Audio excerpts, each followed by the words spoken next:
আইপিএলের পরপরই যুক্তরাষ্ট্র ওয়েস্ট ইন্ডিজের যৌথ আয়োজনে অনুষ্ঠিত হবে টি-20 বিশ্বকাপ। বিশ্বকাপে বরাবরই অনেক প্রত্যাশা থাকে টিম বাংলাদেশকে ঘিরে, ফলে অযথা বাড়তি চাপ পড়ে ক্রিকেটারদের উপর। দর্শক সমর্থকদের সেই সব প্রত্যাশার ধারে কাছেও যেতে পারেন না ক্রিকেটাররা। অনেক আশা নিয়ে 2023 ওয়ানডে বিশ্বকাপে খেলতে যাওয়া বাংলাদেশ দল যার পর নাই হতাশ করেছে। বিশ্বকাপে বিব্রতকর পারফরম্যান্সের পর সমালোচনার মুখে পড়ে টাইগাররা। প্রতিটি বিশ্বকাপের আগে প্রত্যাশার চেয়েও বেশি ফানুস ওড়ে, আর এবার সমর্থকদের আশা করতে মানা করেছেন নাজমুল হোসেন শান্ত।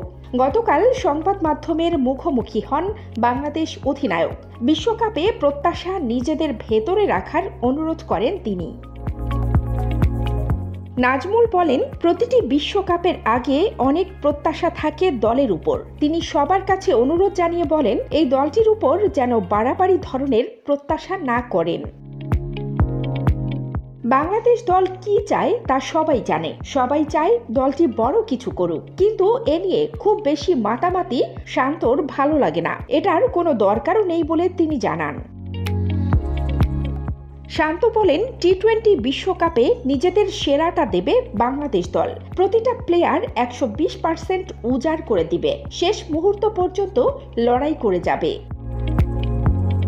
তামিম ইকবালের ফেরা নিয়ে নাজমুল বলেন, তামিম ফিরলে তিনি সবচেয়ে বেশি খুশি হবেন। তামিম যে সংস্করণেই ফিরবেন সেটাতেই দলের লাভ। তবে সবার আগে তামিমের ফেরার ইচ্ছাটা জানা দরকার।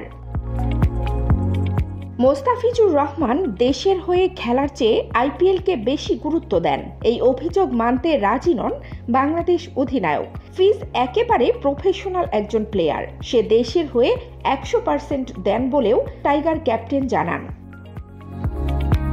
কানিজ ফাতেমা, নিপা, খবর সংযোগ।